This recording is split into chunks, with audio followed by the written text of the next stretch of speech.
There was no more popular television program than Sonny and Comedy Hour when it debuted in 1971. They were laughing and hitting one another, but a hidden truth was driving a wedge between them. The horrifying reality is now coming to light. The heartbreaking betrayal by Sonny, the enslavement-inducing contract, and the balcony of the Vegas hotel where Cher nearly took her own life. This is the tale that brought down America's beloved couple, involving hidden relationships and stolen millions. Salvatore Philip Bono, better known as Sonny Bono, came into this world in Detroit, Michigan on February 16, 1935. His parents, John and Santo Bono, emigrated from Sicily. They fought frequently, occasionally in front of their children, their marriage having been planned when Jean was 14 years old. They uprooted their lives and headed west to Inglewood, California, in the year 1942 in search of opportunity. He was unmotivated to attend school, despite his parents' wishes that he become a doctor or lawyer. He had a hard time succeeding in school and left to pursue his true passion, music. Sonny had a natural talent for acting from a young age. He made his stage debut in a school production in Detroit. He began performing at school functions after relocating to California with his family. The banjo and accordion performed by his father made the house a musical sanctuary. By the time Sonny was a teenager, he had internalized that influence and was composing music and learning new instruments such as the conga drum. But he had to accept a variety of jobs just to get by in the music industry. He performed a variety of jobs, including driving a truck, waiting tables, building things, and even delivering meat while covered in blood on his butcher's apron. Sonny began to have serious musical possibilities in the late 1950s. While still a teenager, he managed to get a position with Specialty Records in 1957 after selling his first song. When Phil Spector recruited him at Phillies Records, he finally broke through. Sonny learnt the ins and outs of songwriting and record production while working with one of the industry's most prominent producers. Be My Baby, a popular song by the Ronettes, was co-written with him. On the other hand, Sonny was the outspoken sort. His criticism of Spector's production technique, which he thought was overly repetitious, was upfront and honest. That led to his dismissal. Instead of giving up, Sonny chose a new route, which brought him face to face with Cher, a teenage singer. Phyllis Sarkeesian Cher, whose real name is Sherry, came into this world in El Centro, California on May 20, 1946. She had a tumultuous upbringing. Her dad, John Sarkeesian, was a truck driver who had a rough go of it with drugs and gambling. He was seldom ever present. Georgia Holt, Cher's mother, was an ambitious actress who sought stability for Cher and her half-sister Jorgen through her several marriages, although funds were perpetually limited. In her desperation, Georgia once enrolled Cher in a Catholic orphanage, believing it would be a better fit for her. She would pay her daily visits, eagerly anticipating the day she might return home with her daughter. Georgia did low-paying jobs while pursuing acting parts, and the family traveled around a lot, going from California to Nevada and back again. Cher nonetheless managed to display early indications of potential despite all this uncertainty. When the males in her 5th grade class declined to act in the school's production of Oklahoma, she stepped in to direct the show and even portrayed the male leads. She was easily distinguishable due to her strong voice. She admired Marlene Dietrich and Audrey Hepburn and wished she could be famous, but was plagued by self-doubt. She had a low opinion of her own attractiveness. Because of this, she began to doubt her ability to achieve stardom in Hollywood. I had a hard time in high school. Cher struggled academically due to her undiagnosed dyslexia. She decided that education wasn't for her and dropped out when she was 16 years old. Determined to make it big in the entertainment industry, she uprooted her life and headed west to Los Angeles. She danced on the Sunset Strip for a living, meeting influential people in whatever way she could.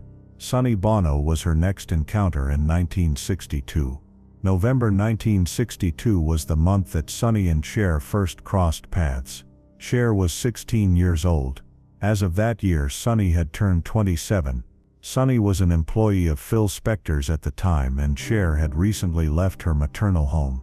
She was attempting to make it big in the entertainment industry while staying with a buddy. Friends in the LA music scene introduced them to each other. Cher failed to recognize something in herself that Sonny noticed. There were other factors as well.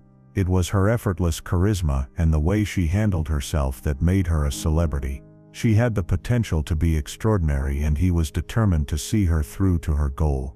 As a result of his introduction, Phil Spector allowed Cher to sing background on some of his most famous albums. On the Ronettes' Be My Baby and The Righteous Brothers and You've Lost That Love and Feeling, she contributed vocals. She gained hands-on experience in professional recording sessions and a crash lesson in the music business. But Cher encountered a huge obstacle before she achieved any significant success. She was homeless. She is now homeless since her pal moved away. When Sonny saw her, he offered her an offer. There was a catch: he offered her his flat for free. Her role was to serve as his housekeeper.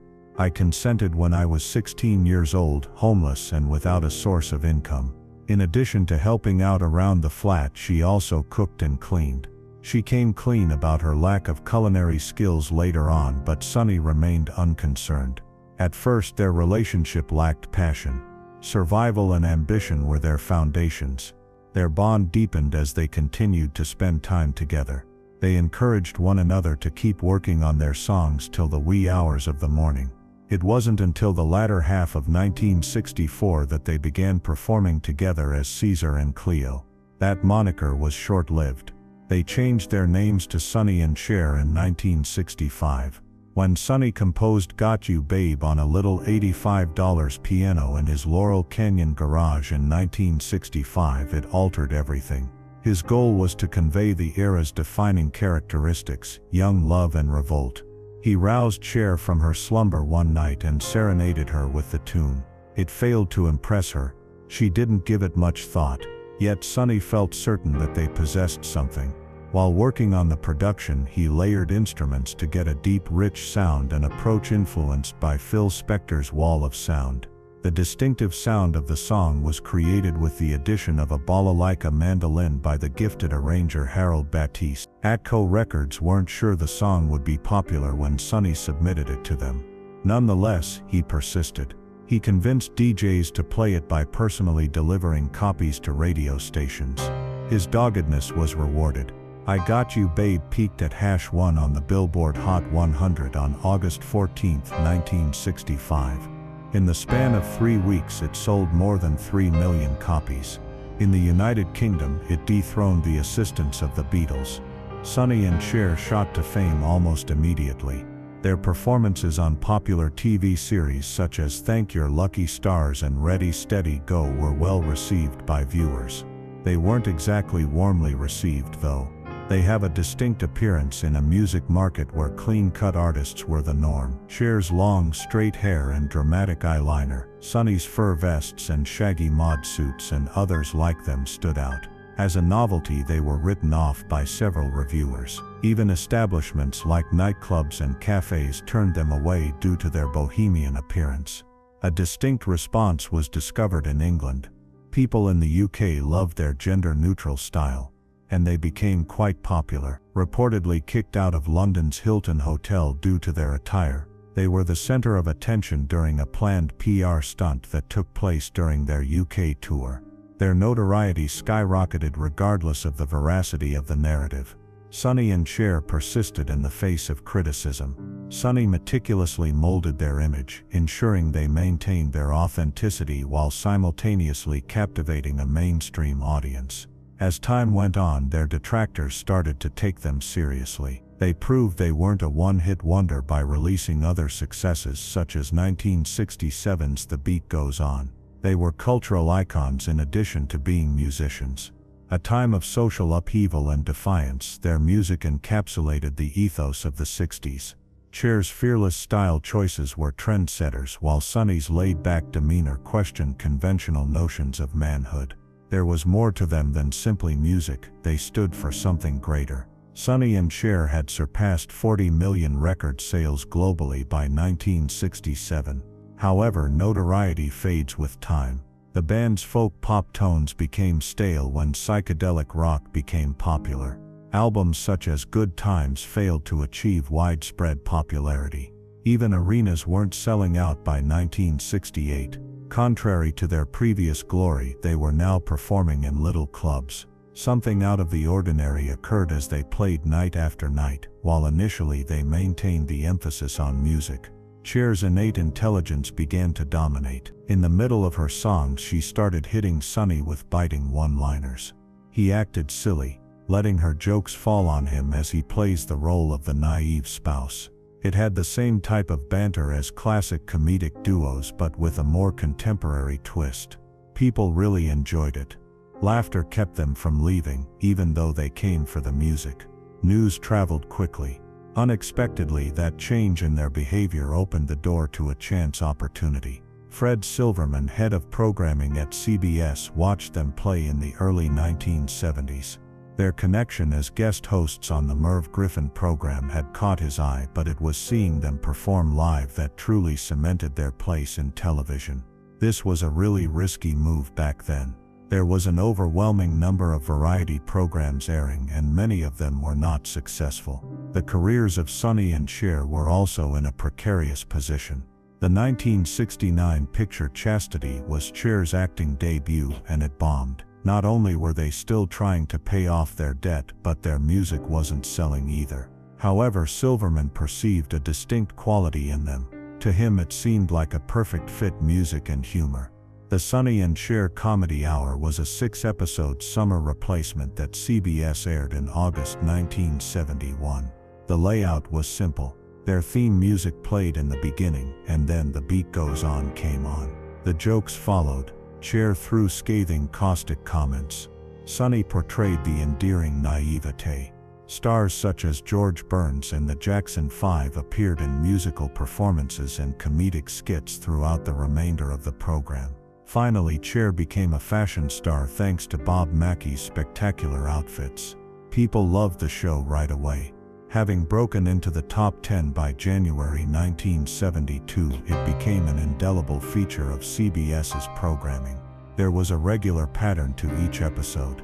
The show began with a duet by Sonny and Cher. Standard practice calls for the rhythm to continue before launching into a flurry of playful jabs. Sonny portrayed the silly, good-hearted spouse. In every situation, Cher was the snarky, incisive wife. The prepared gags felt natural because of their synergy. Extra amusement came from the comedic skits. The fortune teller, Sonny's Pizza, Mr. and Miss, and other recurring pieces made fun of regular people and their lives. The most notable, though, was Vamp, in which Cher showcased her comedic and glamorous talents as an outrageous femme fatale. Notable guests on the show included Farrah Fawcett, Ronald Reagan, Carol Burnett, the Jackson 5, and Ronald Reagan. Although these guest appearances added variety and excitement, Cher herself was the most noticeable. Bob Mackey was responsible for creating her one-of-a-kind, daring, and spectacular wardrobe. They achieved the same level of fame as the show itself. Once it found its following, the show's growth was unexpected, but it was a smash. It maintained a top 20 rating by the end of its second season. One of the defining features of the show was Cher's one-liners. She effortlessly brought Sonny down with her sharp wit. His brilliance, singing, and stature were all targets of her ridicule. Her humor, however biting, never came across as unkind. While Sonny was performing, she delivered one of her most memorable quips about him being off-key. "I can't be off-key because you're the only one singing," she replied without missing a beat. The audience adored how she turned the typical husband-wife interaction on its head. She was no longer the helpless sidekick, she was the boss. That was unusual back in the early 70s. It was common practice to cast women in supporting parts on television. Cher defied expectations and became a cultural icon for a large audience. Comedic timing was secondary to musical selections. Their little daughter Chastity, now known as Chaz Bono, would frequently join them on stage as they sang "I Got You Babe" at the close of each episode. No matter how light-hearted they were, it served as a constant reminder that they were still related. Although they did play some of their own tunes, they covered songs like Gypsies, Tramps, and Thieves in addition to performing their own classics like The Beat Goes On. These performances were more than simply an entertaining bonus. Their contributions revived the music careers of Sonny and Cher. They were no longer widely popular as musicians in the early 1970s. However, a new generation first heard about them on the show.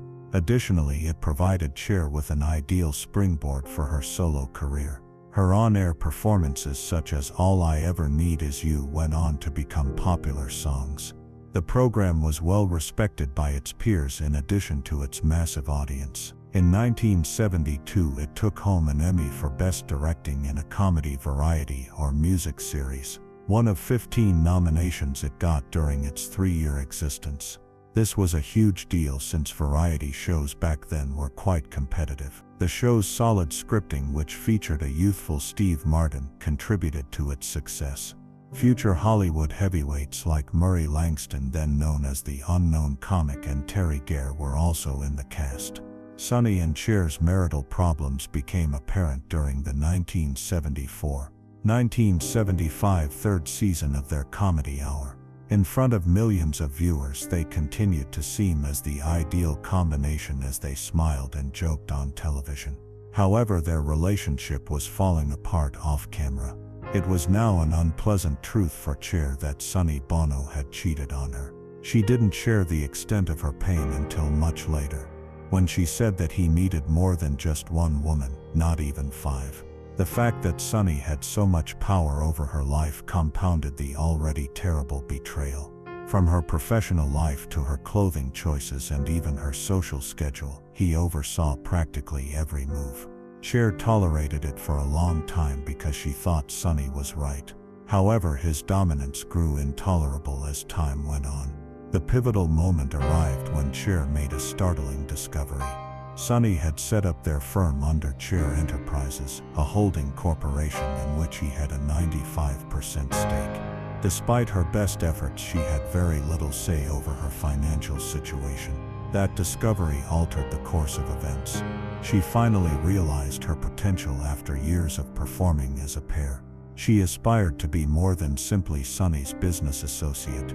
It was terrible to think about going out on her alone, because Sonny had ensured in their contracts that she would be legally bound to him. She would have a hard time succeeding apart from him. Looking back, she said she felt like a golden goose, worthless save for her eggs. She was overwhelmed by the demand. She considered leaping from the balcony of a Las Vegas hotel when she felt so confined. She didn't give up though, she just made a choice. She was determined to seize the reins of her own life. One of television's most popular series for a long time was the Sonny and Cher Comedy Hour. It premiered in 1971 and became an American entertainment mainstay shortly after. Millions of viewers enjoyed their musical performances and comedic routines each week. Their on-screen chemistry was palpable. Their marriage was having problems behind the scenes. Years later, Cher said that she had felt confined. She claimed that it was extremely difficult for her to escape Sonny's grip on her personal and professional life. On January 21, 1974, filming wrapped for the last episode of the series. A month after that, Sonny went ahead and filed for a divorce. Cher had already requested that CBS cancel the show, but nobody knew it. Their current agreement prevented her from continuing to work with him. The first lawful action was taken by Sonny. He separated from Cher in February 1974 before she could initiate the divorce process. Some thought he was trying to shield his financial interests and maintain control of the story. After that, they got into a nasty court fight about contracts, money, and who got to keep their daughter Chastity, now Cher's Bono. Cher battled for her rights and a portion of what they had created together in court as the personal drama escalated. They were heartbroken fans. Sonny was accused of adultery by Cher, somebody who made a commitment to change but kept his word. Next, a much more significant revelation occurred. She learned that Sonny had near total control over Cher Enterprises, the firm responsible for handling their money. His ownership was 95%. His lawyer owned the remaining 5%. Cher had no financial interest in the firm, even though her name was on it. The treachery was devastating. The most startling part of the whole thing then arrived. She claimed involuntary servitude against Sonny as part of her legal battle. Her main argument was that he had coerced her into signing contracts that effectively gave him control of her professional life and money. According to her, these contracts prevented her from working independently without his consent. Her legal argument relied on the 13th Amendment. To the U.S., the Constitution forbids the practice of slavery and the use of forced labor. Although it angered Sonny, Cher was able to renegotiate her contracts and take charge of her career after making the shocking assertion. When Sonny Bono and Cher's marriage ended in 1975, they each pursued single careers in the entertainment industry. Sonny started the Sonny Comedy Review in September 1974, even before they officially parted up. In an effort to recreate the magic of Sonny and Cher's Comedy Hour, he re-engaged most of the original cast. Something was lacking though in Cher's absence. Audiences became disinterested because the humor failed to connect. Not even the critics were pleased. The show's cancellation after only 13 episodes was a crushing blow to Sonny. He has a hard time striking off on his own. The situation was very different for Cher. Not long after her divorce, on February 16, 1975, her own variety program Cher debuted. She could have easily carried the show from the very beginning. A combination of musical numbers, comedic timing, and extravagant costumes created by Bob Mackie. The show's debut episode included A-listers like Elton John, Bette Midler, and Flip Wilson, and it was an immediate smash. Many in the critic community felt that Cher flourished in Sonny's absence, praising her dynamic personality and boundless energy. Emmy nominations were even bestowed to the show. However, network changes and an unforeseen turn of events led to Cher's cancellation after only one season, despite the show's promising beginnings. Yet another endeavor with Sonny. They reunited in 1976 for CBS's Sonny and Cher program. Considering they were divorced, it was an odd notion, but fans were initially intrigued. The chemistry was different this time though. Despite being divorced rocker Greg Allman, Cher had already tied the knot with him again, and life had on for both her and Sonny. Things that were easy before suddenly felt forced. Their previous show's successful comedic banter sounded forced today. The show was canceled in 1977 due to falling ratings. Unless you count their 1987 late-night reunion with David Letterman, it was the final time they collaborated regularly. While Sonny was still finding his feet, Cher's career took off. With songs like Gypsies, Half-Breed, Dark Lady, Tramps and Thieves, and Tramps and Thieves, she amassed a massive music empire in the 70s and 80s. She had other talents as well. Her acting career took off. Her critical success began in 1983 with her appearance in Silkwood, and she went on to feature in 1985 with Mask and 1987 with Moonstruck. It was evident that she had completely transformed herself when she received the Academy Award for Best Actress for Moonstruck. And it wasn't all. With Believe, released in 1998, she revolutionized pop music by employing auto-tune in an unprecedented manner. The song's meteoric rise to fame marked the beginning of the Cher effect. Through the years, she transcended her role as an entertainer. A cultural icon she became, famous for her daring style, courageous demeanor, and capacity to remain current throughout all decades. Sonny veered off the road entirely. He unexpectedly jumped into politics after failing miserably in the entertainment industry. The people of Palm Springs, California, chose him as their mayor in 1988. After he excelled in the capacity, he was able to take on a more significant role. Plus, he became a member of Congress in 1994. Represented the 44th District of California as a Republican. Up to his untimely demise, he was a sitting politician who championed copyright reform and environmental protection. A catastrophic turn occurred in Sonny Bono's life on January 5, 1998. He skied off the slopes and careened into a tree at Heavenly Ski Resort in South Lake Tahoe.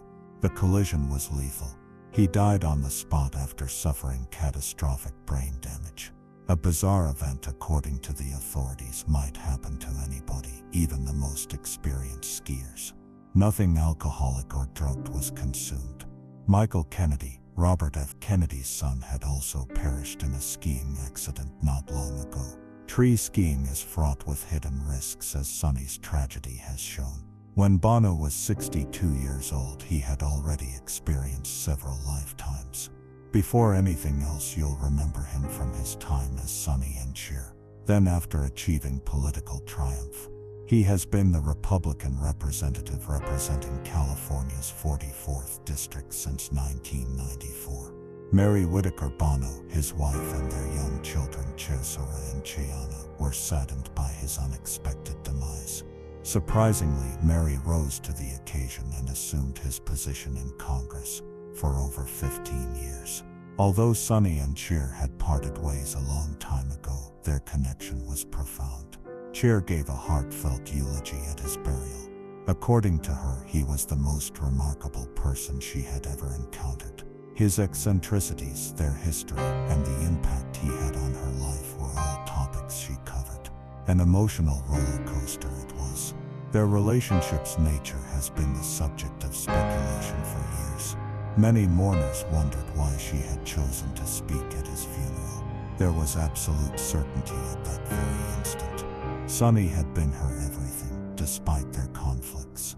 Divorcing in 1975, she had a remarkable metamorphosis as an artist. She was a master of cinema and music, starring in highly acclaimed films such as Mask and the Witches of Eastwick. She received an Academy Award in the 1980s for her role in Moonstruck. Then in 1998, not long after Sonny passed away, she pulled a surprising stunt. Releasing Believe was her decision. There has never been a song like it. It became an international phenomenon, as it debuted auto-tune as a voice effect. It was #1 in 23 countries. Has a global sales of more than 10 million copies. The 52-year-old Cher broke the record for oldest female artist to top the Billboard Hot 100. With the release of Believe, she solidified her status as a pop icon and won a Grammy for Best Dance Recording. Cher continued to thrive despite the many shifts in the music industry. Farewell tours she did in the 2000s brought her hundreds of millions of dollars. Through her sold-out residencies, she conquered Las Vegas. Plus, she had more to do. She made her stage debut in 2018's Mamma Mia! This time around, and put out a tribute CD to ABBA. She remained an influential figure decades after she originally came to public attention. However, the tale of their son Cher's Bono is probably the most intimate of them. Chastity Bono came out as a lesbian in 1995 and officially transitioned to male in 2009. She was born Chastity Bono in 1969. The Emmy-nominated documentary Becoming Cher's followed him on his journey and prompted discussions on gender identity across the country. After coming out as LGBTQ+, Cher's published books about his experiences and became a vocal supporter of LGBTQ+ rights. When he competed on Dancing with the Stars in 2011, he broke new ground by coming out as transgender. His involvement was revolutionary yet controversial. Despite conservative organizations' protests, Cher's remained steadfast. He gradually rose to prominence, becoming a prominent transgender voice in the media. At first, Cher's shift was difficult for Cher, who has long been known for her staunch individualism. Yet she eventually warmed up. She has grown into one of his most outspoken fans, proving that self-improvement and undying love can triumph even in the spotlight. Sonny and Cher remained close friends and family members throughout their tumultuous divorce. Cher did something surprising after his death. In his last moments with her, Sonny had expressed his deepest condolences for the hurt he had caused during their marriage. Even though there had been animosity between them for years, that event helped them put the past in the past and mend their friendship. They had their fair share of problems throughout their marriage. Admittedly, by the end it had grown emotionally distant. Her feelings for him nevertheless remained constant. One of the most famous people of her time was once a timid and uncomfortable adolescent, all because of him. They had a way of making each other laugh even when everything was going wrong.